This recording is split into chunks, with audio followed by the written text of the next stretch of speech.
este verano voy a lanzar mi canción que se llama El Lorenzo. Y bueno, muy contenta porque es una canción que la escribí con 11 añitos y la tenía guardada en el baúl de los recuerdos y por fin este año me he decidido a grabarla. Es una canción que habla de Lorenzo el Sol, no es ningún ligue mío Lorenzo, es el sol, muy pegadiza, muy bailonga de veranito y bueno, espero que os guste mucho a todos. Ven, Lorenzo. A raíz de mi hermano, que estábamos en la playa, me dijo la expresión cómo pega Lorenzo y yo, claro, me asusté, dije ¿quién es este que pega, no? Era muy jovencita. Me dijo, no, es que el Lorenzo le llamamos al sol.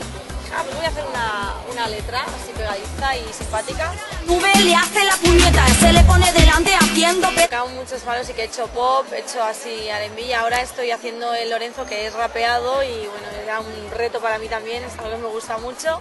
Hola nena, Lorenzo está enfadado, el día santo... Y bueno, mi padre es tenor de ópera del Liceo de Barcelona, que supongo que hablaremos de ello. Y a la edad de 4 años debuté aquí, me hace mucha ilusión además que me hagáis una entrevista delante de la puerta del liceo, porque creo que es la primera o la segunda quizás entrevista delante del liceo, ¿no? Me trae muy buenos recuerdos, aquí es donde empecé yo con 4 añitos a interpretar y bueno, es una cosa que siempre me ha gustado.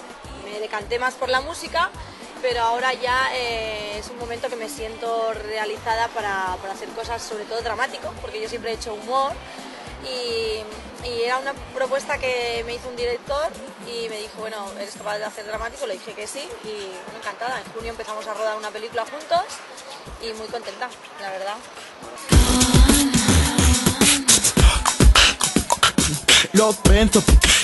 Bueno, pues soy Sonia Monroy y quiero mandar un besazo fuerte a toda la gente que está viendo Admira y que nada, mucho éxito para todos, sobre todo mucho amor, que con amor se consigue todo. Gracias. La canción de veranito.